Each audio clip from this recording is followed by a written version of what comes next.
Hey guys, welcome back.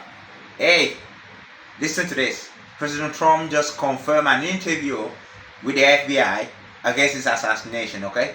So the guy have decided to accept an interview with the FBI so that they should really discuss the matter at hand, the urgency at hand concerning his assassination. But that's a difficult thing the guy did, but I really appreciated that. So one more thing, don't forget to subscribe, like, and share. No one thing, I do read your comments, guys, and I always respond to that.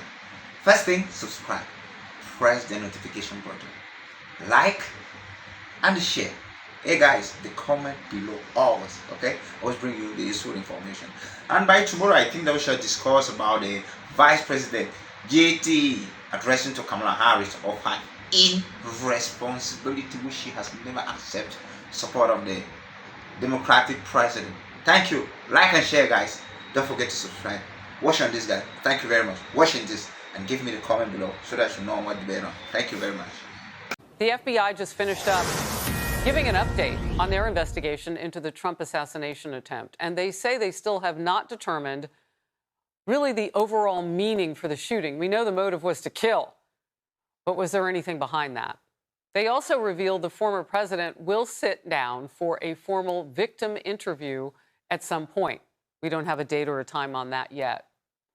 Fox News has now obtained some text messages from local law enforcement that were given and sent out the day of the assassination attempt on our nation's 45th president.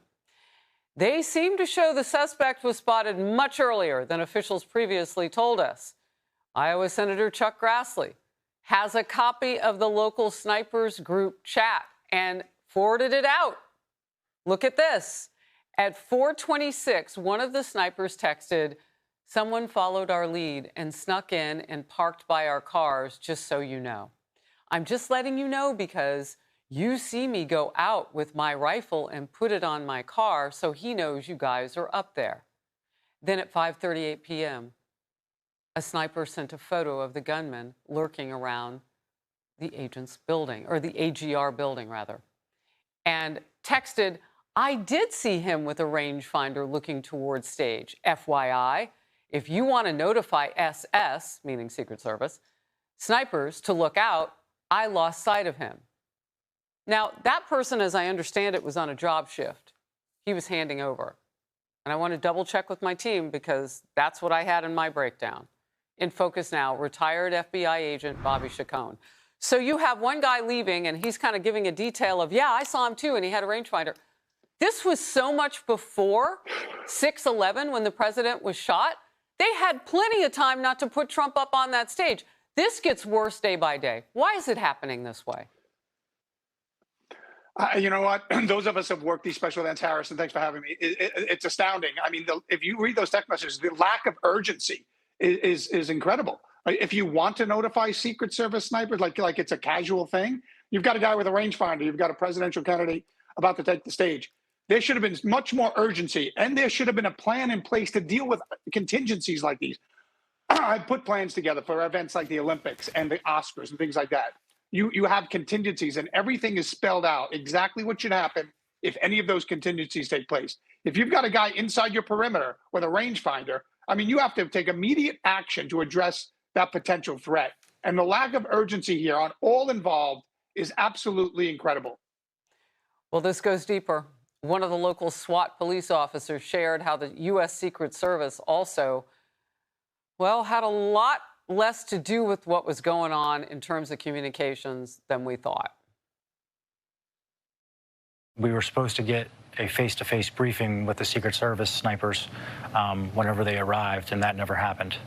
So I think that was probably a pivotal point where I started thinking things were wrong, because that never happened, and we had no communication with the Secret Service. You had no communication with the Secret Service at all on that Saturday? Not until after the shooting. Not until after the shooting, when everything was over. But they had time to text message back and forth and change shifts and be nonchalant about what they were saying. That was critically important. The U.S. Secret Service responded this way, because, of course, that's a huge accusation when the SWAT team said, "You didn't call us or communicate before the president got shot." So here's the Secret Service on the record today. As it relates to communications on that day, we are committed to better understanding what happened before and during and after the assassination attempt of former President Trump to ensure that never happens again. That includes complete cooperation with Congress, the FBI, and other relevant investigations. Bobby, they didn't deny it. They didn't deny that they didn't do their jobs and communicate with the SWAT team and possibly others on the ground. Look, we want to think great things about people who have great responsibility. What do you think? It's inexcusable. I mean, look, every field office of the FBI has a big one of these big $1 million command posts. When we have these events, we invite the LAPD, for example, when I was in Los Angeles, the LA sheriff, we're all sitting side by side in these command posts, and we would dedicate a guy to sit in their command post. So we're right next to each other. The communication is instant and it's effective.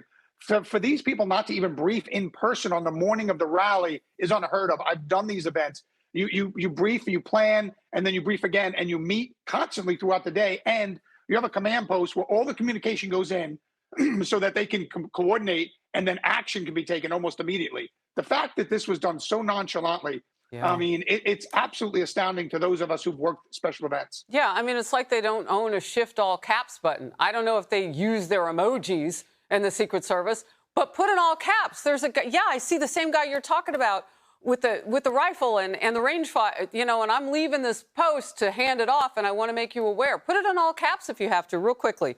Paula Bate. Absolutely, Harris. And hold the protectee. Don't let him take the stage. Exactly. So we're hearing Paula Bate is the FBI deputy director. We know that the special agent in charge is Kevin Rojak. They are drilling down on this. Any quick thoughts about the FBI? Yeah, I mean, they've got to be quick. They've got to be transparent. I mean, it's two separate investigations, right? The FBI is investigating the shooter. They've got to see what his motivations are. I know it's more difficult in this case because he wasn't very active on social media. So they've got to figure it out. And the Secret Service has to figure out the safety going down the road. We're in this home stretch of a very contentious presidential election. There's going to be more rallies. And let's remember, a man lost his life exercising his right to be part of the political process and for one of his candidates. That cannot happen in this country. Yeah. I'm much more concerned about the second lane of their responsibilities, making sure it doesn't happen again and keeping safety, rather than knowing what the dead shooter had really behind his plans that were to kill. Like, that's important, I guess, for history, but we got to keep people alive now, mainly the people who lead our country. Bobby Chacon, thank you. Hey,